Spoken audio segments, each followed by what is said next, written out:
तो अब हम लोग देखेंगे शेड्यूल्स ऑफ रीइंफोर्समेंट के बारे में। तो अगर सिंपल तरीके से समझे कि शेड्यूल्स ऑफ रीइंफोर्समेंट होता क्या है, तो डॉगी वाले एग्जांपल के केस में डॉगी जब हमारे हाथ में पाव रख रहा था और उसको हम जब बार बार उसको फूड खाने को दे रहे थे, जब भी वो ऐसा करता था, तो हम किस तरीके से उस फूड को एडमिनिस्टर कर रहे हैं, यानी कि किस तरीके से हम रीइंफोर्समेंट को एडमिनिस्टर कर रहे हैं, कितना टाइम गैप रखते हैं, कितने डिज़ायरेबल एक्टिविटी या फिर कितने डिज़ायरेबल बिहेवियर के बाद हम उसको रीइंफोर्समेंट प्रोवाइड करते हैं, क्या रूल हम अडॉप्ट कर रहे हैं, क्या मेथड है हमारा रीइंफोर्समेंट देने का, उसको बोला जाता है शेड्यूल्स ऑफ रीइंफोर्समेंट। तो they are the rules determining how and when reinforcement shall be delivered. ठीक है। अब दो तरीके का होता है, सिंपल शेड्यूल और कंपाउंड शेड्यूल। जैसे सिंपल शेड्यूल क्या होता है कि अब एक तरीका हम लोग अडॉप्ट करते हैं, एक रूल हम लोग बनाते हैं और उस रूल के हिसाब से अगर चलते जाए, रीइंफोर्समेंट करते जाए, तो उसको हम लोग बोलेंगे सिंपल शेड्यूल। लेकिन अगर मल्टीपल रूल्स बनाते हैं और मल्टीपल रूल्स को अगर साथ में कंबाइन करके अगर हम रीइंफोर्समेंट शेड्यूल प्रिपेयर करते हैं, तो उसको हम लोग बोलते हैं compound schedule. I know clear नहीं हुआ होगा, बट थोड़ा धैर्य रखिए, अपने आप क्लियर हो जाएगा। बस बस कंटिन्यू करो।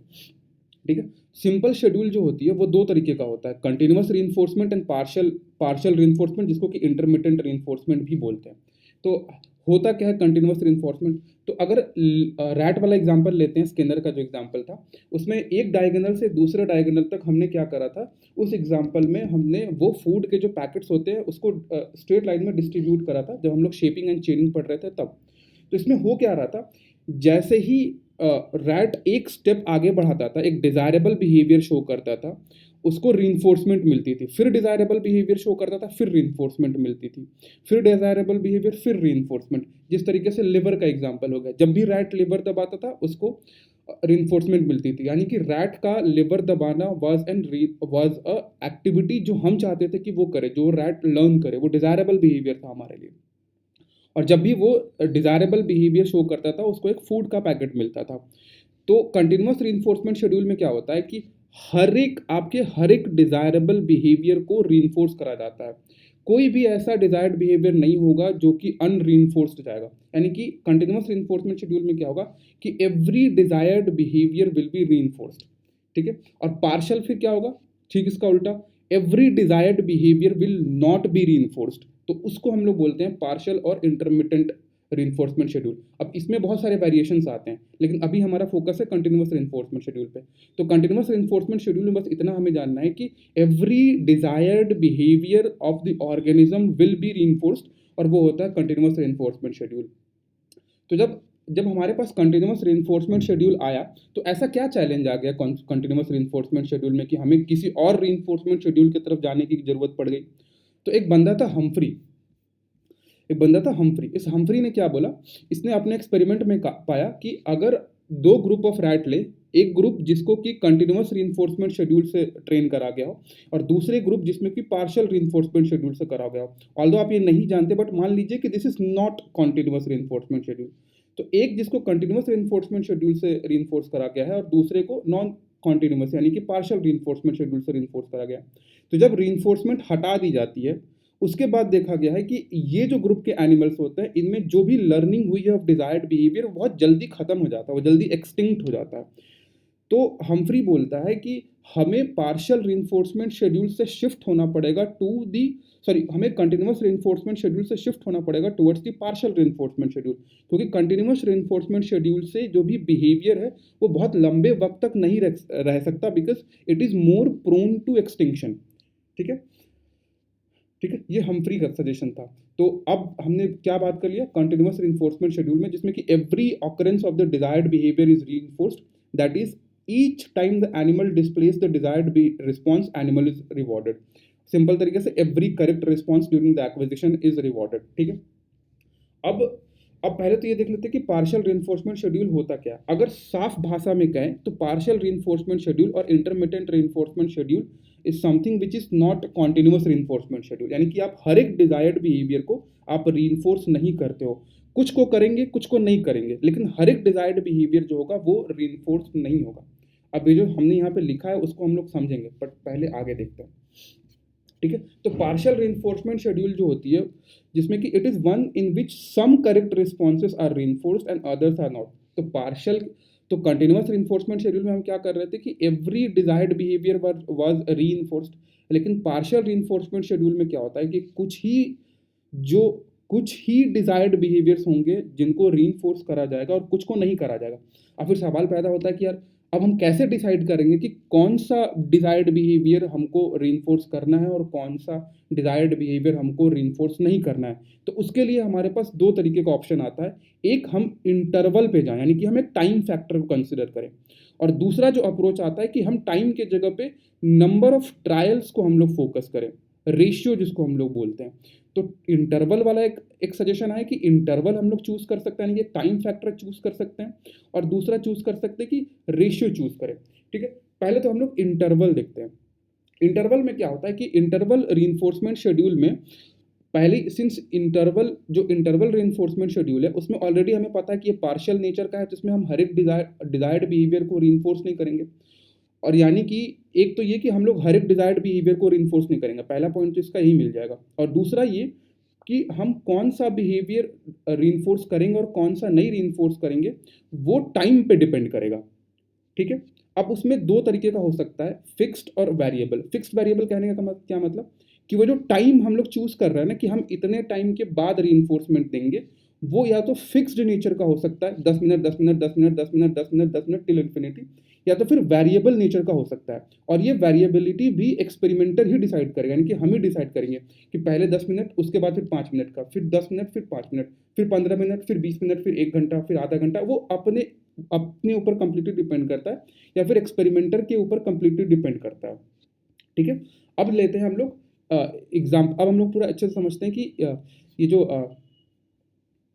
और रेशियो के अंदर में क्या होता है, रेशियो इंटरवल में क्या होता है कि हम लोग नंबर ऑफ ट्रायल को प्रेफरेंस देते हैं, नंबर ऑफ डिजायर्ड बिहेवियर को प्रेफरेंस देते हैं, ना कि टाइम को। तो इसमें भी दो नेचर का होता है, फिक्स्ड रेशियो और वेरिएबल रेशियो। तो फिक्स्ड रेशियो में होता क्या है कि हमने डिसाइड कर लिया कि हम after every tenth desired behaviour ही हम उसको रेनफोर्समेंट देंगे। और वेरिएबल में क्या होता है, तो यानी कि आफ्टर एवरी टेंथ, जो फिक्स रेशियो में हमने चूज करा कि हम after every tenth desired behaviour reinforce करेंगे। उसका मतलब ये होगा कि पहली बार जब हम रीइंफोर्समेंट देंगे तो अगला रीइंफोर्समेंट टेंथ बिहेवियर पे होगा, फिर अगला रीइंफोर्समेंट वापस से टेंथ बिहेवियर पे होगा, फिर अगला रीइंफोर्समेंट वापस से टेंथ बिहेवियर पे होगा। लेकिन ये जो 10 10 10 10 हम चूज करके चल रहे हैं, वेरिएबल रेशियो में बस यही 10 बदल जाएगा। कभी 10 हो सकता है, कभी 20 हो सकता है, कभी 5 हो सकता है, कभी 15 हो सकता है। लेकिन ये 15 क्या है, डिजायर्ड नंबर है, नंबर वाला है कि कितने नंबर के बाद हम उसको रीइंफोर्स कर रहे हैं। और यहाँ पे टाइम का फैक्टर है। तो इंटरवल शेड्यूल और रेशियो शेड्यूल के बीच में जो मेन फर्क है वो है कि यहाँ पे हम लोग टाइम का फैक्टर लेके चलते हैं और यहाँ पे हम लोग नंबर ऑफ ट्रायल का फैक्टर लेके चलते हैं। ठीक है, तो interval schedule is a setup in the terms of time elapsed since the delivery of the last reinforcement. ठीक है, ratio schedules are based on the number of responses emitted by the animals as measured from the last reinforced response. ठीक है, अब हम लोग देखेंगे fixed interval versus variable interval, मतलब कि डिफरेंस क्या है। सबसे पहले तो वेरिएबल इंटरवल को हम लोग अच्छे से एक एग्जांपल से समझते हैं। ठीक है, तो पहले तो फिक्स्ड इंटरवल समझते हैं, उसके बाद वेरिएबल इंटरवल अपने आप समझ में आ जाएगी। मतलब अभी जो हमने इंटरवल के लेकर फिक्स्ड इंटरवल और वेरिएबल इंटरवल का बात करा था बहुत बेसिक अंडरस्टैंडिंग थी। अब हम लोग पूरा डिटेल में एग्जांपल के तरीके से समझेंगे। सपोज करते हैं हम लोग कि हम लोग पहले क्या ले रहे हैं, fixed interval versus variable interval. तो fixed interval versus variable interval में हमने क्या करा कि हमने डिसाइड करा कि हम 10 मिनट, जो हम यहाँ पे बोले थे कि फिक्स्ड इंटरवल में क्या होता है कि एक टाइम का फैक्टर लेते हैं और उसी टाइम को हम लोग मेंटेन करके चलते हैं और वो टाइम चेंज नहीं होता, फिक्स हो जाता है टाइम। तो हम टाइम क्या लेके चल रहे हैं कि हम हर 10 मिनट के बाद ही उसको, जो हमने यहाँ पे टाइम का फैक्टर लिया वो 10 मिनट के लिया, 1:10, 1:20, 1:30, 1:40, 1:50, फिर आगे ब्ला ब्ला ब्ला। ठीक है, यानी कि हमने क्या डिसाइड करा है कि हम 10-10 मिनट के बाद की जो बिहेवियर होगी सिर्फ उसी को रीइंफोर्समेंट देंगे। तो मान लेते हैं कि रैट ने 1:10 पे लिवर दबाया था और हमने उसको इस वक्त रीइंफोर्स कर दिया। तो अब सिंस हम फिक्स्ड इंटरवल लेके चल रहे हैं और जिसमें कि हमने जो बीच का जो गैप ले रखा है वो 10 मिनट का लेके रखा है, तो हम अब अगला रीइंफोर्समेंट जो रैट को प्रोवाइड करेंगे लिवर दबाने पे वो 1:20 के बाद ही होगा। अब बिल्कुल ऐसा हो सकता है कि रैट जो है वो 1:10 से 1:20 के बीच में कई बार लीवर प्रेस करे, लेकिन उसमें से जो कितनी बार भी वो लीवर प्रेस कर ले इस टाइम पीरियड के बीच में, हम उसको रीइंफोर्समेंट नहीं देंगे। हम उसको रीइंफोर्समेंट तभी देंगे जब वो लीवर को प्रेस करता है आफ्टर 120। उसके पहले हम उसको रीइंफोर्समेंट नहीं प्रोवाइड करते हैं। अब सपोज करते हैं कि मान लेते हैं कि 1:10 पे उसने लिवर प्रेस करा था और बीच में बिल्कुल भी उसने लिवर प्रेस नहीं कर रहा है, फिर 120 हो जाती है, तब भी उसने लिवर प्रेस नहीं करता है, वो प्रेस करता है लिवर को 125 पे। तो यहाँ पे क्वेश्चन अराइज होता है, तो क्या 120 पे उसको रिइंफोर्समेंट मिलेगा? जी नहीं, बिल्कुल नहीं। हमने टाइम डिसाइड करा है कि 120 के बाद हम रिइंफोर्समेंट देंगे, लेकिन रिइंफोर्समेंट मिलेगा या नहीं वो वो सिर्फ रैट ही डिसाइड कर सकता है बाय प्रेसिंग द लीवर। तो रीइंफोर्समेंट उसको तभी मिलेगा जब वो डिजायर्ड बिहेवियर दिखाएगा, यानी कि प्रेसिंग ऑफ द लीवर, लेकिन उसको तब मिलेगा जब वो 120 के बाद वो लीवर प्रेस करे। ठीक है, ये क्लियर हो गया? अब ये तो हो गया हमारे पास फिक्स्ड इंटरवल। अगर यही 10-10 मिनट का गैप होते रहता तो ये हो गया हमारा फिक्स्ड इंटरवल। अब फिक्स्ड इंटरवल की जगह पे वेरिएबल इंटरवल अगर शेड्यूल होता तो सिर्फ डिफरेंस ये आता कि ये जो गैप जो हमने 10 मिनट 10 मिनट 10 मिनट फिक्स करके रखा है, वो गैप चेंज हो जाता, वो भी एक्सपेरिमेंटर के मर्जी के हिसाब से। वो एक्सपेरिमेंटर डिसाइड करता कि वो गैप को कितना रखना है। ठीक है, तो अब वो गैप हो सकता है कि यहाँ पे 10 मिनट का रखा जाए, यहाँ पे 10 मिनट का रखा जाए, यहाँ पे 20 मिनट का रखा जाए, और यहाँ पे जो भी गैप आ रहा है। ठीक है, तो अब वेरिएबल इंटरवल में क्या होगा कि सपोज मान लेते हैं कि ये वाला गैप हमने ले रखा था कि यहाँ पे 20 मिनट का गैप है, तो हो सकता है कि जो रैट है वो 140 145 या फिर 135 के आसपास लेबर दबाए, लेकिन उस टाइम इंटरवल में, यानी कि हमने डिसाइड कर रखा है कि 130 से लेकर 150 के बीच में चाहे वो कितनी बार भी लेबर को प्रेस करे उसको रिइंफोर्समेंट नहीं मिलने वाला है। तो even if rat multiple times यहाँ पे लिवर प्रेस कर रहा होगा, मान लेते हैं कि 140 पे उसने लिवर प्रेस करा, बट उसको रिइंफोर्समेंट नहीं मिलेगा, क्योंकि उसको रिइंफोर्समेंट तभी मिलेगा जब वो 150 के बाद लिवर को प्रेस करता है, क्योंकि हमने ऑलरेडी वेरिएबल इंटरवल के अंदर में टाइम डिसाइड कर रखा है। तो ये हो गया हमारा फिक्स्ड इंटरवल और वेरिएबल इंटरवल। अब दोनों में से अब कई बार ये भी सवाल आएगा ना कि दोनों में क्या बेहतर है, क्या चूज करना चाहिए। तो इसको हम लोग ग्राफ से समझते हैं। ग्राफ से हम लोग समझते हैं कि जब फिक्स्ड इंटरवल हम लोग लेते हैं ना, तो आफ्टर मल्टीपल ट्रायल्स, जब बहुत सारे ट्रायल्स हो जाती है, तो रैट को धीरे धीरे ये चीज़ समझ में आने लगती है कि अगर अभी मुझे रीइंफोर्समेंट मिला है, मान लीजिए कि रैट को मल्टीपल ट्रायल्स हो गया, जब मल्टीपल ट्रायल्स हो जाते हैं तो धीरे धीरे रैट को इतना समझ में आ जाता है कि अगर सिंस मुझे अभी तुरंत रीइंफोर्समेंट मिला है, तो अगर मैं तुरंत वापस से लिवर दबाऊं वो तो मेरे को रीइंफोर्समेंट नहीं मिलने वाला है, क्योंकि रैट जो है इस पैटर्न को समझ जाएगा। अगर फिक्स्ड वाला लेके चले तो जो रैट है वो इस पैटर्न को समझ जाएगा after multiple number of trials कि जब भी हमको रीइंफोर्समेंट मिलता है तो उसके कुछ टाइम तक हमको कितनी बार भी हम लिवर दबाएं हमको रीइंफोर्समेंट नहीं मिलता है। ठीक है, ये रैट को अंडरस्टैंडिंग हो जाती है। तो जैसे ही रैट को रीइंफोर्समेंट आप देते हैं वैसे ही रैट जो है वो एकदम सुस्त पड़ जाता है, क्योंकि उसको मालूम है कि अब हम एक्टिविटी करेंगे तब भी हमको रीइंफोर्समेंट नहीं मिलेगा, क्योंकि अभी हमको तुरंत रीइंफोर्समेंट मिला है और एक टाइम पीरियड तक हमको रीइंफोर्समेंट नहीं मिलेगा। तो इसको हम लोग बोलते हैं post reinforcement pause. Post reinforcement pause, जैसे ही रीइंफोर्समेंट मिलता है उसके बाद एक एक्टिविटी में पॉज आती है, क्योंकि रैट को अब मालूम चल गया है कि अभी तुरंत मेरे को रीइंफोर्समेंट नहीं मिलेगा, लेकिन जैसे ही थोड़ा सा टाइम इलैप्स होगा, थोड़ा सा वो आराम करेगा, क्योंकि उसको मालूम है कि अब उसको रीइंफोर्समेंट नहीं मिलने वाला, तो थोड़े टाइम के बाद वो वापस से अपनी एक्टिविटी को एकदम अपना हाई लेवल पे इंक्रीज कर देगा, फटाफट लिवर दबाने लगेगा, क्योंकि उसको मालूम है कि अब काफ़ी वक्त बीत चुका है पिछला रीइंफोर्समेंट मिले हुए, तो अब हो सकता है कि अब अगर हम लिवर दबाएं तो हमको रीइंफोर्समेंट मिल जाए। अब इसको आप रियल लाइफ में बिल्कुल अच्छे तरीके से समझ सकते हैं। एग्जाम का आना, जनरली हम लोग एग्जाम के एक हफ्ते पहले बहुत तेजी से पढ़ते हैं, उसके पहले हम लोग पढ़ना छोड़ देते हैं, तो ये भी उसका एक एग्जाम्पल है। लेकिन वेरिएबल इंटरवल में क्या है कि फिक्स्ड इंटरवल में जो पैटर्न जो जो जो रैट था उसको जो पैटर्न समझ में आ गया था फिक्स्ड इंटरवल में कि हमको रीइंफोर्समेंट के तुरंत बाद कितनी बार भी हम लेबर दबाए हमको रीइंफोर्समेंट नहीं मिलता है, वेरिएबल इंटरवल में उसको ये पैटर्न कभी समझ में नहीं आ पाएगा। वो हमेशा यही सोचता रहेगा कि हो सकता है कि मेरे को अभी तुरंत रीइंफोर्समेंट मिल जाए, तो वो इस होप में कि मेरे को हो सकता है कि अगर मैं अगला लिवर दबाऊंगा तो मेरे को वापस से फूड मिल सकता है, इस होप में, इस एक्सपेक्टेशन में वो कंटिन्यूसली उसी लेवल पे उसी तरीके से वो एफर्ट लगाता रहता है। तो ये हो गया हमारे पास फिक्स्ड और वेरिएबल इंटरवल। ठीक है, तो इसको जो पोस्ट रीइंफोर्समेंट पॉज जो वेरिएबल रेशियो के जो फिक्स्ड रेशियो के केस में जो हमको सॉरी सॉरी वो जो फिक्स्ड इंटरवल के केस में वो जो पोस्ट रीइंफोर्समेंट पॉज आता है ना, उसको हम लोग बोलते हैं स्कैलोपिंग इफेक्ट। स्कैलोपिंग इफेक्ट क्या मतलब होता है, ग्राफ से समझते हैं। अभी ग्राफ को सारा पार्ट छोड़ दो, बस इस पे फोकस करो, इंटरवल और interval, fix interval variable interval.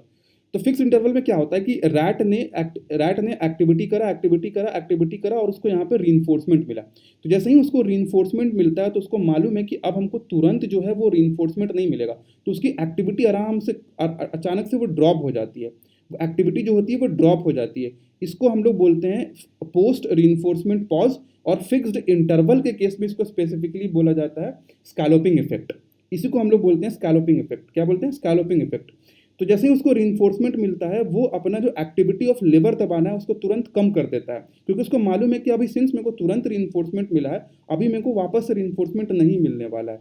तो वो सडन ड्रॉप आती है एक्टिविटी लेवल पे, और इसी को हम लोग बोलते हैं, ये जो पॉज आता है रीइंफोर्समेंट के बाद, ये जो ड्रॉप आता है रीइंफोर्समेंट के बाद, इसको हम लोग बोलते हैं स्कैलोपिंग इफेक्ट, और जिसको कि ब्रेक एंड रन फेनोमेना भी बोलते हैं। ब्रेक एंड रन फेनोमेना क्यों, क्योंकि जैसे ही उसको रीइंफोर्समेंट मिला उसने लिया एक लॉन्ग ब्रेक। अब जैसे ही थोड़ा सा टाइम इलैप्स होता है, अब रैट को समझ में आता है कि अब मेरे को किसी भी वक्त रीइंफोर्समेंट मिल सकता है। अब उस वजह से वो फटाफट अपना काम करना स्टार्ट कर देता है। और ये जो पहले एक्टिविटी में ड्रॉप होती है और फिर अचानक से एक्टिविटी में तेजी आती है, ये आमतौर की हमारे ज़िंदगी में भी देखा जाता है कि जैसे ही जो हमारा एक एग्ज़ाम खत्म होता है, हम पढ़ना बंद कर देते हैं, और फिर जैसे ही नेक्स्ट एग्ज़ाम बहुत नज़दीक आने लगता है हम वापस से पढ़ना शुरू कर देते हैं, क्योंकि हमें मालूम है कि वो एग्ज़ाम कब आएगा। ठीक है, वो एग्ज़ाम हमें मालूम है कब आएगा, क्योंकि ऑलरेडी जो सेमेस्टर के शेड्यूल से वो ऑलरेडी डिसाइडेड हैं, तो हमें मालूम है कि वो कब एग्ज़ाम होने वाला है। इसीलिए हम लोग अचानक से ड्रॉप करते हैं, फिर अचानक से राइज करते हैं। तो इसी को हम लोग बोलते हैं ब्रेक एंड रन फेनोमेना, या फिर स्कैलोपिंग इफेक्ट, जो कि पॉज को बोलते हैं। अब हम लोग देखेंगे रेशियो में क्या होता है। ठीक है, तो वेरिएबल इंटरवल में टाइम जो होता है वो हम डिसाइड करते हैं। ठीक है, अब वेरिएबल क्यों बेटर होता है फिक्स्ड से, ये भी हमने देख लिया। क्योंकि वेरिएबल इसलिए अगर इसी ग्राफ से सॉरी अगर हम लोग इसी ग्राफ से देखें तो वेरिएबल इसलिए बेटर है क्योंकि वेरिएबल में उसको मालूम नहीं है, क्योंकि ये टाइम और ये टाइम गैप जो है वो सब अलग अलग टाइम गैप है। तो अब सिंस रैट को मालूम नहीं है कि अगर अभी रीइंफोर्समेंट मिला है, तो अब सिंस अब ये जो डिफरेंट टाइम पीरियड हमने लिया उसके वजह से रैट के दिमाग में वो एक जो एक्सपेक्टेशन होगी, वो जो फॉर्मेटिंग होगी कि हमें को इतने टाइम के बाद ही मिल रहा है, वो डेवलप नहीं हो पाएगा। रैट ये चीज़ समझ नहीं पाएगा, और इसके वजह से वो हमेशा एक्साइटेड होगा कि हो सकता है कि मैं नेक्स्ट लीवर दबाऊं और मेरे को रीइंफोर्समेंट मिल जाए, हो सकता है मैं नेक्स्ट लीवर दबाऊं और मेरे को रीइंफोर्समेंट मिल जाए। तो वो हमेशा एक सर्टेन लेवल ऑफ जो एक्टिविटी का है वो मेंटेन करके ही चलेगा, क्योंकि उसको कभी नहीं मालूम, उसको मालूम ही नहीं चलेगा कि उसको अब नेक्स्ट टाइम में रीइंफोर्समेंट कब मिलने वाला है। इसलिए हम लोग इसको बोलते हैं वेरिएबल इंटरवल। ठीक है, इसीलिए अगर आपके पास दो ऑप्शन छोड़ा जाए कि आप एक फिक्स्ड पैटर्न ऑफ एग्जाम दें, या फिर आप दूसरा क्या बोलेंगे उसे, जो सरप्राइज टेस्ट। तो अगर मान लीजिए आपके स्कूल या कॉलेजेस में अगर सरप्राइज टेस्ट का जो कल्चर होता, तो आप हमेशा रोज़ पढ़ते, क्योंकि आपको खुद नहीं मालूम हो कि कब मेरा एग्जाम हो जाए। तो अगर आपका सरप्राइज टेस्ट वाला मान लीजिए सिनारियो होता, और अगर हमारे स्कूल या फिर कॉलेजेस के अंदर में सरप्राइज टेस्ट का कल्चर होता, तो हम लोग रोज़ उतना ही पढ़ते, क्योंकि हमें खुद नहीं मालूम था कि क्या पता कल ही एग्जाम हो जाए। तो इसीलिए वेरिएबल इंटरवल का जो तरीका होता है वो ज़्यादा बेहतर होता है लर्निंग, किसी भी लर्निंग प्रोसेस के लिए, as compare to fixed interval in case of reinforcement. तो अब हम लोग रेशियो देख लेते हैं। रेशियो में हमने क्या बोला था कि रेशियो में हमें टाइम का फैक्टर रेशियो में हम एक नंबर का फैक्टर लेके चलेंगे, और ये नंबर क्या, the number of desired behaviour. तो हो सकता है हमने क्या करा कि हमने डिसाइड किया कि हम after every fifth correct response ही हम उसको रीइंफोर्समेंट करेंगे। फिक्स्ड रेशियो में मान लीजिए कि हमें डिसाइड करते हैं कि जब वो fifth time correct response generate करेगा तभी हम उसको रीइंफोर्समेंट देंगे, और यहाँ पे टाइम का कोई कंसिडरेशन नहीं होता। जैसे कि रैट वाले में मान लीजिए पहली बार लेबर दबाया और उसको हमने रीइंफोर्स करा है। अब हमने डिसाइड करा कि अब यहाँ से पांचवें बार जब वो करेक्ट रिस्पॉन्स जनरेट करेगा तब हम उसको रीइंफोर्समेंट देंगे। तो अभी तुरंत उसको रीइंफोर्समेंट मिला था, फिर वो लीवर दबाता है, नो रीइंफोर्समेंट, फिर लीवर नो रीइंफोर्समेंट, फिर लीवर नो रीइंफोर्समेंट, फिर लीवर नो रीइंफोर्समेंट, फिर लीवर, अब जाके हम उसको रीइंफोर्समेंट देंगे। यानी कि एवरी फिफ्थ करेक्ट रिस्पॉन्स जो होगा सिर्फ उसको रीइंफोर्समेंट मिलेगा। अब ये हो सकता है कि ये 5 रिस्पॉन्स जनरेट करने के लिए रैट सट सट सट सट तुरंत कर दे, या फिर इस 5 करेक्ट रिस्पॉन्स को जनरेट करने के लिए वो अपना खुद का अपना बहुत लंबा वक्त ले, वो कंप्लीटली उस रैट पे डिपेंड करता है। लेकिन हम यहाँ पे पहले ही डिसाइड कर लेंगे कि हम ये फिफ्थ करेक्ट रिस्पॉन्स को ही हम उसको रीइंफोर्स करेंगे, ये फिक्स्ड रेशियो के अंदर में होता है। अब वेरिएबल रेशियो में क्या होता है कि जो 5 लिया है ना, हम इसको चेंज करते रहेंगे अपने मर्जी के हिसाब से। हम पहले ही से डिसाइड कर लेते हैं कि हम क्यों क्या करना है। जैसे कि इस एग्जांपल में आप ले सकते हैं कि मान लीजिए कि लास्ट रीइंफोर्समेंट के बाद हमने डिसाइड किया कि अब अगला रीइंफोर्समेंट 5th ट्रायल के बाद मिलेगा, फिर अब अगला रीइंफोर्समेंट जो है वो 11th ट्रायल के बाद मिलेगा, अब हो सकता है कि 20th ट्रायल के बाद दें, या फिर हो सकता है कि अब नेक्स्ट ट्रायल के बाद दें। तो ये हमारी मर्जी पे होता है वेरिएबल रेशियो। वेरिएबल रेशियो में जो 5 जो हमने यहाँ पे फिक्स रेशियो में चूज करा है, वो वेरिएबल रेशियो में हमारी मर्जी से डिसाइड होता है कि अभी 5, फिर नेक्स्ट 20, फिर 15, फिर 30, फिर वापस से 5, ये हमारी मर्जी के ऊपर होता है कंप्लीटली। तो अब इन दोनों के बीच का भी डिफरेंस देख लेते हैं कि फिक्स्ड रेशियो और वेरिएबल रेशियो में ऐसा फर्क क्या आता है। वापस से हम ग्राफ के पास आते हैं। तो फिक्स्ड रेशियो में क्या होता है कि after multiple number of trials जो रैट है उसको एक पैटर्न समझ में आ जाएगा कि हाँ यार ऐसा हो रहा है कि जब मैं 5वीं बार या फिर 6ठी बार दबा रहा हूँ तभी मेरे को रीइंफोर्समेंट मिलता है। तो होता क्या है कि मान लीजिए कि यहाँ पे रैट को आपने इस बिहेवियर के लिए, इस डिजायर्ड बिहेवियर के लिए आपने एक रीइंफोर्समेंट दिया। अब रैट क्या कर देगा, उसको मालूम है कि अब नेक्स्ट जो मेरा बिहेवियर है, जो नेक्स्ट बार अगर हम लेबर दबाएंगे तो हमको रीइंफोर्समेंट नहीं मिलने वाला है। तो वो जब जब उसको फूड मिला यहाँ पे, वो खा के आराम से लेट गया, मतलब चैन से बैठ गया। अब जब उसको वापस से भूख लगी तो फटाफट से टट टट टट टट दबाना शुरू कर दिया। ठीक है, वापस उसने दबाना शुरू करा और इतना फास्ट दबाना शुरू करा कि उसमें एक बार में उसको यहाँ पे रीइंफोर्समेंट मिल गई। रीइंफोर्समेंट मिलने के बाद फिर उसको मालूम है कि नेक्स्ट टाइम अगर हम दबाते हैं लीवर तो हमको तुरंत तो मिलने वाला है नहीं, तो हम चुपचाप से फिर बैठ जाएगा। फिर जैसे उसको भूख लगती वापस से फटाफट फटाफट फटाफट फटाफट लीवर दबाना स्टार्ट करता है, फिर रीइंफोर्समेंट मिली, फिर चैन से बैठ जाएगा, फिर लीवर दबाना स्टार्ट करेगा फटाफट फटाफट फटाफट, उसको फिर रीइंफोर्समेंट मिलेगी। तो फिक्स्ड रेशियो वाले केस में क्या होता है, यहाँ पे भी पॉज आता है, लेकिन ये पॉज और ये पॉज थोड़ा अलग होता है। इस पॉज में तुरंत रिस्पॉन्स का जो लेवल है वो ड्रॉप होती है, रिस्पॉन्स लेवल ड्रॉप होता है, लेकिन यहाँ पे रिस्पॉन्स का लेवल ड्रॉप नहीं होता है, वो सेम लेवल पे मेंटेन रहता है फॉर टाइम बीइंग। बस ये फर्क है। ठीक है, तो अगर कोई आपसे कहे कि इन दोनों के बीच में फर्क क्या है, तो आप इसके लिए मोर स्पेसिफिकली, इसके लिए हम लोग ज़्यादातर इसके लिए हम लोग इस्तेमाल करते हैं पोस्ट रीइंफोर्समेंट पॉज को। ऑल्दो दोनों पोस्ट रीइंफोर्समेंट पॉज की कैटेगरी में आएगा, लेकिन इसके लिए हम लोग स्पेसिफिकली यूज़ करते हैं पोस्ट रीइंफोर्समेंट पॉज, और इसके लिए हम लोग ज़्यादातर इस्तेमाल करते हैं ब्रेक एंड रन फेनोमेना या फिर स्कैलोपिंग इफेक्ट। ठीक है, लेकिन वेरिएबल रेशियो में ये चीज़ नहीं देखने को मिलेगा। क्यों? क्योंकि वेरिएबल रेशियो में उसको मालूम ही नहीं है ना रैट को, रैट को ये पैटर्न ही डेवलप नहीं हो पाएगा, रैट को ये समझ ही नहीं आ पाएगा कि कौन सा नंबर ऑफ ट्रायल के बाद उसको रीइंफोर्समेंट मिलता है। तो वो हमेशा सेम लेवल ऑफ एक्टिविटी को मेंटेन करता रहेगा ताकि वो उसको फूड मिलता रहे। ठीक है, तो अब ये भी तो सवाल बनेगा कि इन चारों में सबसे अच्छा कौन है। तो सबसे अच्छा आपका होता है वेरिएबल इंटर। पहले तो इसको देख लो। तो सबसे अच्छा जो होता है, अगर कोई पूछे आपसे कि इन सब में सबसे अच्छा कौन होता है, तो दो हमारे पास क्लियर होता है कि variable is better than fixed. अभी तक के डिस्कशन से हमें ये तो समझ में आ गया कि variable is better than fixed, साथ ही साथ ratio is better than interval. Variable is better than fixed and ratio is better than interval. तो जो हमारा नेट बनता है वो बनता है कि वेरिएबल रेशियो सबसे अच्छा, फिर वेरिएबल इंटरवल, वेरिएबल रेशियो सबसे अच्छा, फिर वेरिएबल इंटरवल, और उसके बाद फिक्स्ड रेशियो, और उसके बाद फिर फिक्स्ड इंटरवल। ठीक है, तो ये हमारा एंड में निकल के आता है कि कौन सा रीइंफोर्समेंट शेड्यूल बेस्ट काम करता है। ठीक है, ये सर का डिक्टेशन था। ये हमने पोस्ट रीइंफोर्समेंट पॉज बात कर लिया, हमने स्कैलोपिंग इफेक्ट और ब्रेक एंड रन फेनोमेना हमने बात कर लिया। ठीक है, अब कंपाउंड शेड्यूल जो हम लोग ऊपर में छोड़े थे, बोले थे कि आपको बाद में समझाएंगे। कंपाउंड शेड्यूल को अगर सिंपल तरीके से समझे तो अभी तक हम लोग क्या कर रहे थे पार्शियल सिंपल शेड्यूल्स के अंदर में, या तो फिक्स्ड रेशियो पे जा रहे थे, या तो फिर वेरिएबल रेशियो पे जा रहे थे, या तो फिर फिक्स्ड इंटरवल पे जा रहे थे, या तो फिर फिक्स्ड वेरिएबल पे जा रहे थे, फिक्स्ड इंटरवल या फिर वेरिएबल इंटरवल पे जा रहे थे। अब क्या कीजिए, इनमें से दो को पकड़िए और आप आपस में जोड़ दीजिए।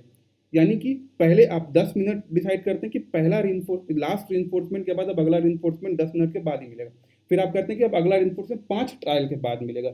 यानी कि आपने फिक्स्ड इंटरवल और फिक्स्ड रेशियो को आपस में मिला दिया और आपने एक ऐसा शेड्यूल डेवलप करा है। तो इन शेड्यूल को, जिसमें कि इंटरवल वाले शेड्यूल्स भी आ जाते हैं और साथ ही साथ आपके रेशियो वाले शेड्यूल्स भी आपस में मिल जाते हैं, तो वैसे शेड्यूल्स को हम लोग बोलते हैं कंपाउंड शेड्यूल्स, जो कि जो कि सिंपल शेड्यूल से मिल के बना होता है। तो दे इमर्ज व्हेन टू और more simple schedules are combined. It is a procedure of studying a single response in which two or more schedules of reinforcement are arranged to alternate to appear in a succession or to be in effect simultaneously. ठीक है, अब इसमें दो तरीके का होता है, sequential और साइमल्टेनियस कंपाउंड.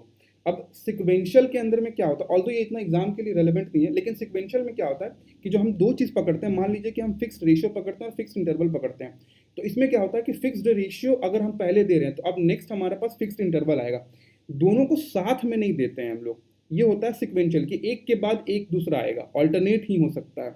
और जो साइमल्टेनियस होता है उसमें मान लीजिए कि हमने लास्ट टाइम एनिमल को रीइंफोर्स करा था 1-10 के साथ, तो अब हम क्या करेंगे, इसी ट्रायल के बाद हम ये डिसाइड करेंगे कि आइदर 10 मिनट के बाद या फिर फिफ्थ रिस्पॉन्स के बाद. कहने का मतलब कि अगर एक 10 से एक 20 के बीच में अगर वो 5 टाइम्स रिस्पॉन्स जनरेट करता है तब तो रिइंफोर्समेंट दे देंगे, और अगर नहीं करता है तो फिर रिइंफोर्समेंट 10 मिनट के बाद वाले में देंगे. तो ये होता है साइमल्टेनियस कंपाउंड शेड्यूल. तो दो तरीके कंपाउंड शेड्यूल, सिक्वेंशियल और साइमल्टेनियस. अभी हम लोग पूरा चार्ट में देख लेते हैं. तो हमने क्या पढ़ा अभी, शेड्यूल्स ऑफ रीइंफोर्समेंट, जिसके अंदर में हमने देखा simple reinforcement schedule, compound reinforcement schedule. अब सिंपल के अंदर में कॉन्टिन्यूअस और पार्शियल के अंदर में इंटरवल वाले, रेशियो वाले, इंटरवल में वेरिएबल वाले, फिक्स्ड वाले, रेशियो में वेरिएबल वाले, फिक्स्ड वाले, और कंपाउंड रीइंफोर्समेंट शेड्यूल में सिक्वेंशियल या फिर अल्टरनेटिव, फिर साइमल्टेनियस. अब ये काम करने, इसको हटा दो, इतना डिटेल में जाने की जरूरत नहीं. ठीक है, अब कई बार ये सवाल पूछा जाता है कि जब हमने एक चीज़ हमने यहाँ पे छोड़ के रखा था कि बोला था कि हम बाद में डिस्कस करेंगे, वो हो गया ये वाला पार्ट, जब ये हम्फ्री वाली डिस्कशन होती है. तो हम्फ्री के एक्सपेरिमेंट से हमको ये पता चलता है कि अगर आप कॉन्टिन्यूअस रेइंफोर्समेंट शेड्यूल का अगर आप इस्तेमाल करते हैं, हम्फ्री ने अपने स्टडी में क्या पाया कि अगर आप कॉन्टिन्यूअस रेइंफोर्समेंट शेड्यूल का इस्तेमाल कर रहे हैं तो आपकी जो एक्सटिंक्शन होगी जब रेइंफोर्समेंट खत्म होगा, अगर आप मान लीजिए कॉन्टिन्यूअस रेइंफोर्समेंट शेड्यूल का इस्तेमाल कर रहे हैं और दूसरे जगह पे आप पार्शियल रेइंफोर्समेंट शेड्यूल का इस्तेमाल कर रहे हैं, तो जो ग्रुप कंटिन्यूअस रेइंफोर्समेंट शेड्यूल में था वो रीइंफोर्समेंट हटने के बाद वो जल्दी चीज़ों को एक्सटिंक्ट हो जाएगी, वहाँ पे जल्दी एक्सटिंक्शन होगा, यहाँ पे रेट ऑफ एक्सटिंक्शन फास्टर होता है in the case of continuous reinforcement schedule. ठीक है, और इसको हम्फ्री हाईलाइट करते हैं. तो फिर सवाल ये उठता है कि क्या कंटिन्यूअस रेइंफोर्समेंट शेड्यूल को हमको इस्तेमाल ही नहीं करना चाहिए और सिर्फ पार्शियल का इस्तेमाल करना चाहिए? तो नहीं, ऐसा नहीं है. तो पॉइंट आता है कि किसको कहाँ इस्तेमाल करेंगे. तो अगर आप रैट वाला एग्जांपल आप ध्यान दो, जब हम लोग शेपिंग और चेनिंग कर रहे थे उसमें हम लोग क्या कर रहे थे कि हर एक डिजायर्ड बिहेवियर जो उसको लिवर के पास लेके जा रही थी, हम उसको रीइंफोर्स कर रहे थे थ्रू अ फूड पैकेट. यानी कि कंटिन्यूअस रीइंफोर्समेंट शेड्यूल का इस्तेमाल करना तब सबसे बेहतर है जब रैट का लर्निंग प्रोसेस चल रहा है, यानी कि acquisition of a desired behaviour जो हम लोग बोलते हैं, या फिर लर्निंग ऑफ अ बिहेवियर का जब हम लोग कर रहे हैं, यानी कि रैट अभी तक उस बिहेवियर को कभी शो ही नहीं कर रहा है, अभी तक उस बिहेवियर की कभी लर्निंग हुई ही नहीं है. तो अगर जब आपको पहली बार उस एनिमल में या फिर उस ऑर्गेनिज्म में लर्निंग करा रहे हैं, जब पहली बार उस बिहेवियर का आप एक्विजिशन करा रहे हैं, तो कॉन्टिन्यूअस रेइंफोर्समेंट शेड्यूल बेस्ट होता है, क्योंकि इसमें सिंस एवरी डिजायर्ड बिहेवियर जो है वो आप उसको रीइंफोर्स करते हैं, तो इसमें लर्निंग जो होती है वो फास्टर हो जाती है, क्योंकि आप हर एक डिजायर्ड बिहेवियर को आप रीइंफोर्स कर रहे हैं. लेकिन एक बार मान लीजिए कि उसने लर्निंग कर लिया, अब उस बिहेवियर को स्ट्रेंथन करने के लिए, मेंटेन करने के लिए फॉर अ लॉन्गर ड्यूरेशन आपको पार्शियल रीइंफोर्समेंट शेड्यूल का इस्तेमाल करना पड़ेगा. ठीक है, तो ये बेसिक डिफरेंस होती है कि use continuous reinforcement schedule for acquisition and then use partial reinforcement schedule. और आपको यकीन नहीं होगा कि इन रियल वर्ल्ड में, हमारी आमतौर की जिंदगी में पार्शियल रेइंफोर्समेंट शेड्यूल ज़्यादा देखने को मिलता है as compared to continuous reinforcement schedule. ठीक है, कंटिन्यूअस रेइंफोर्समेंट शेड्यूल का एक एग्जांपल होगा, अगर आपको कोई पूछे कि फिक्स्ड इंटरवल रेइंफोर्समेंट शेड्यूल का क्या एग्जांपल है, तो जैसे कि जो लोग जॉब करते हैं, जो लोग जिनको मंथ में एक बार सैलरी मिलती है और फिक्स डेट पे सैलरी मिलती है, तो ये फिक्स्ड इंटरवल का आपका एग्जांपल हो गया. और अब जितने भी आप वर्किंग प्रोफेशनल्स हो गए, आप इस चीज़ को समझेंगे कि सैलरी मिलने के तुरंत बाद के कुछ दिन आप उतना अच्छे से काम नहीं करते हैं, लेकिन जब सैलरी मिलने वाली टाइम आती है, जब मंथ एंड वाली टाइम चलती है, तो आप बहुत तेज़ी से काम करना स्टार्ट करते हैं. इसको हम लोग बोलते हैं, इसी इसी चीज़ को बोला जाता है स्कैलोपिंग इफेक्ट। ठीक है, ये रियल वर्ल्ड का एग्जाम्पल हो गया। Studying hardest the night before the exam is an example of scalloping effect seen in fixed interval. ठीक है, और सैलरी में भी आपको फिक्स्ड इंटरवल देखने को मिलता है। अब जो एक होता है गैम्बलर्स फैलेसी, जब हम लोग प्रोबेबिलिटी लर्निंग पढ़ेंगे तो वहाँ पे हम लोग पढ़ेंगे गैम्बलर्स फैलेसी। अब जो लोग गैम्बलिंग करते हैं उनके दिमाग में क्या होता है ना, कि अब उन्हें मालूम नहीं है कि उन्हें क्या लगता है कि हो सकता है कि अगली बार हम लगाएं। जैसे कई लोग होंगे आप में से जो ड्रीम 11, माई सर्कल 11 वगैरह पे पैसे लगा रहे होंगे, तो आप लोगों को क्या होता होगा कि आपको लगता होगा कि शायद अगला वाला अगर हम जो लगाएंगे उसमें जीत जाएंगे।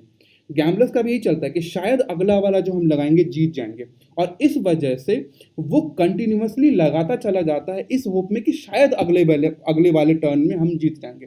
और इसको हम लोग बोलते हैं कि जो गैम्बलिंग बिहेवियर जो होती है, गैम्बलिंग बिहेवियर में भी आपको वेरिएबल जो रेशियो होता है वो देखने को मिलता है, कि उनमें हमेशा ये लगता है कि क्या पता शायद अगला वाला में हमको जीत जाए, क्या पता शायद अगले वाले में हम जीत जाए। तो जो continuous gambling and buying lottery tickets जो होता है वो एग्जाम्पल होता है वेरिएबल रेशियो का। क्यों? क्योंकि people keep on gambling and buying lottery tickets as they are afraid that if they don't buy the next one, हो सकता है कि अगर जो हम अगला नहीं खरीदे, हो सकता है उसी पे विनिंग लॉटरी रखा हुआ हो सकता है कि वही जीत जाए। इसीलिए हम लोग कंटिन्यूअस रीइंफोर्समेंट, इसीलिए हम लोग वेरिएबल जो गैम्बलिंग होती है, ड्रीम 11 पे पैसा लगाना होता है, वो एग्जाम्पल होता है आपका वेरिएबल रेशियो का। कई बार ये भी सवाल आता है कि क्या बेहतर है, इमीडिएटली रीइंफोर्स कर दें, जैसे कि अभी तुरंत डिजायर्ड बिहेवियर हुआ है तो क्या उसको तुरंत रीइंफोर्समेंट करें या फिर कुछ गैप रखा जाए।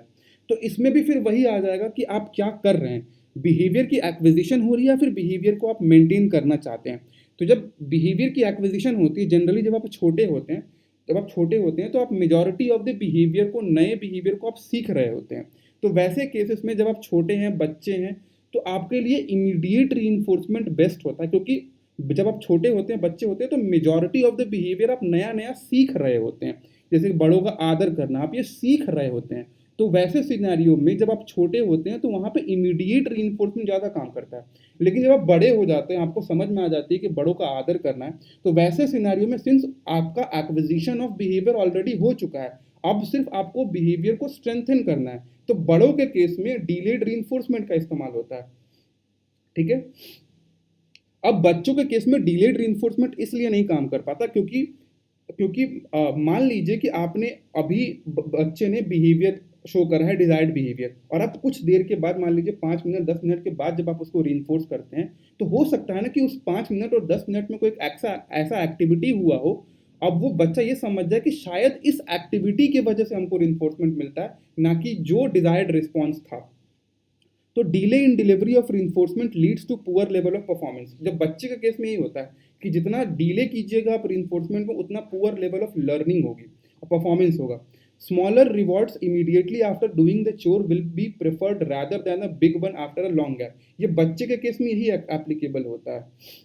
Delayed reinforcement better for maintenance of the behavior and immediate reinforcement better for the acquisition of the behavior। Already बात कर चुके हैं। इसका बेस्ट एग्जांपल आपको सिगरेट के पैकेट पे मिलेगा। जैसे कि जो भी आप लोग सिगरेट स्मोक कर रहे हैं, उस पर पैकेट पे मेंशन करा होता है कि आपको कैंसर हो सकता है, माउथ कैंसर हो सकता है, लंग कैंसर हो सकता है, आपको हार्ट डिजीजेज हो सकती है। लेकिन आपको भी ये बात मालूम है कि अगर मैं आज स्मोक करूंगा तो मेरे को आज ही लंग कैंसर नहीं होगा, मेरे को आज ही माउथ कैंसर नहीं होगा, मेरे को आज ही हार्ट वाले डिजीजेज नहीं होंगे। ये डिजीज होने में बहुत लंबा वक्त है, 10 साल, 20 साल, 30 साल, 40 साल। तो यानी कि जो आपकी undesired behaviour of cigarette smoking है, उसका जो नेगेटिव कॉन्सिक्वेंस है, उसका जो आपको पनिशमेंट मिलेगा, वो 40 साल 50 साल के बाद मिलेगा। लेकिन उसका जो ग्रेटिफिकेशन है, उसका जो रीइंफोर्समेंट है, वो जो दिमाग शांत होने वाला जो रीइंफोर्समेंट है जो सिगरेट स्मोकर्स को मिलता है, वो तुरंत मिलता है। इसलिए सिगरेट स्मोकिंग हैबिट को छोड़ पाना बहुत मुश्किल होता है, क्योंकि रीइंफोर्समेंट, सिगरेट स्मोकिंग की जो रीइंफोर्समेंट होती है वो तो तुरंत मिल जाती है, लेकिन उसकी जो पनिशमेंट है वो बहुत लंबे वक्त के बाद मिलता है। तो ये भी बेस्ट एग्जांपल है इमीडिएट वर्सेस डिलेड का, कि warning labels on the cigarette list all kind of long term harmful effect like heart attack, cancer etcetera, but people continue to smoke because of immediate gratification. ठीक है, और delayed reinforcement जो होता है very difficult to work with children और animals. क्यों? क्योंकि उनके केस में, एनिमल और चिल्ड्रन के केस में क्या होता है कि हर बिहेवियर उनके लिए एक नया बिहेवियर होता है।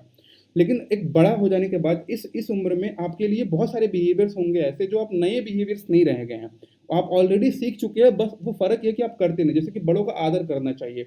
अब कई लोग होंगे जो नहीं करते होंगे आदर, लेकिन आपको मालूम तो है ना कि करना चाहिए, लेकिन बच्चे के केस में मालूम ही नहीं होता है।